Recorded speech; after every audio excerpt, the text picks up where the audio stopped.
Ama Karapınar tarafında 1,5-2 bin lira arasında mazot alıyoruz. Şoför yevmiyesi, arabanın masrafı, yağıdır, şudur kurtarmıyor bizi. Yalan yok. Müşteriler şu anda biz daha zamı almamışız. Biz yarın başlıyoruz. Bizim arkadaşlar başladı bugün. Bugün aldılar bizim şeylerimizi, tarifeleri. Biz yarın başlıyoruz. Bazı yolcular biniyor, tepki gösteriyorlar. 19,5 bu ne? Hatta bazı yolcular da elimiz kırılsaydı da vermeseydik diyenler var yani. Yalan yok. Zamlar hakkında hani şu an gene yeterli değil ama mazota her gün zam geliyor. Tamir masrafları, lastik masrafları, balata masrafları. Hani gene buna da şükür ama insanların da bu durumdan bizi anlayışla karşılamalarını istiyoruz. Hani tepki göstermesinler.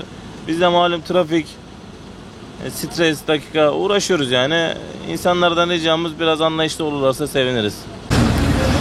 Dediğim gibi kurtarmıyor. Yani şu anda mazotun litresi 43 lira. Bunun bir ön arka balatası 2,5 lira. Bir yağ bakımı 2.000 lira. Nasıl kurtaracak seni abicim? Bunun bir alt takımını yaptığın zaman zaten 10-15 bin lira gidiyor. Yani aylık bunun maliyeti 20-25 bin lira. Sadece arabanın kendi masrafı. Mazot hariç. Nasıl kurtaracak abicim? Soruyorum size. Yani şimdi millete 19,5 lira zam çok diyorlar ama bir simit 15 lira. Bir ekmek 10 lira. Nasıl olacak abi? Nereye gidiyoruz? Soruyorum abi, nereye gidiyorsun? Allah sonumuzu hayretsin. Başka bir şey demiyorum.